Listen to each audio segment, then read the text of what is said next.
ஈஸியான fruit custard எப்படி செய்யுதுன்னு பார்க்கலாம். ஜஸ்ட் 5 மினிட்ஸ் தாங்க ஆகும்.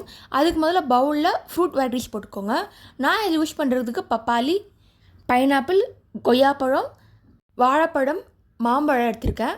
உங்களுக்கு என்ன வெரைட்டிஸ் ஆஃப் ஃப்ரூட்ஸ் வேணுமோ ஆட் பண்ணிக்கோங்க. அது கம்ப்ளீட்லி உங்கள் சாய்ஸ் தான்.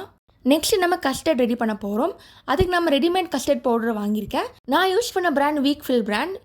உங்களுக்கு என்ன பிராண்ட் வேணுமோ யூஸ் பண்ணிக்கோங்க. ஃப்ரூட் பவுலுக்கு ஏற்ற மாதிரி கஸ்டர்ட் பவுடரை ஆட் பண்ணணும். 1 கப் ஃப்ரூட் பவுலுக்காக 2 ஸ்பூன் போடுறேன் கஸ்டர்ட் பவுடர்.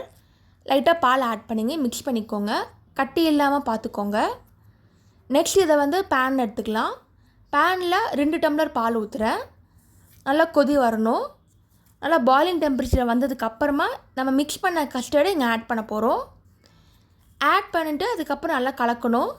ஏன்னா கட்டி இல்லாமல் பார்த்துக்கணும். டக்குன்னு கட்டி பிடிக்கும். இந்த மாதிரி 5 to 10 மினிட்ஸ் பண்ணிகிட்டே இருங்க. நல்லா திக்காகணும். பால் க்ரீமி டெக்ஸ்டரில் இருக்கணும். ரொம்ப தின்னாகவும் இல்லாமல் திக்காகவும் இல்லாமல் இருக்கணும். இந்த மாதிரி வந்தால் போதும். நெக்ஸ்ட் ஃப்ரூட் பவுல் எடுத்துக்கலாம். நீங்கள் லேயர் பை லேயராக க்ரீமை ஆட் பண்ணலாம், இல்லைனா இந்த மாதிரி மேலேயே போடலாம். இதே மாதிரி நீங்கள் ப்ரெட்டு வச்சு கூட பண்ணலாம். ஈஸியான ப்ரெட் புட்டிங் ரெடி ஆயிரும்.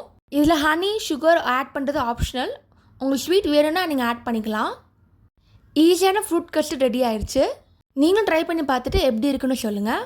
இந்த மாதிரி நிறைய சிம்பிள் ரெசிபி தான் யூடியூப் சேனலில் போட்டிருக்கேன். அதையும் மறக்காமல் செக் பண்ணி பாருங்கள். தேங்க்ஸ் ஃபார் வாட்சிங். லைக் பண்ணுங்கள், ஷேர் பண்ணுங்கள், சப்ஸ்கிரைப் பண்ணுங்கள்.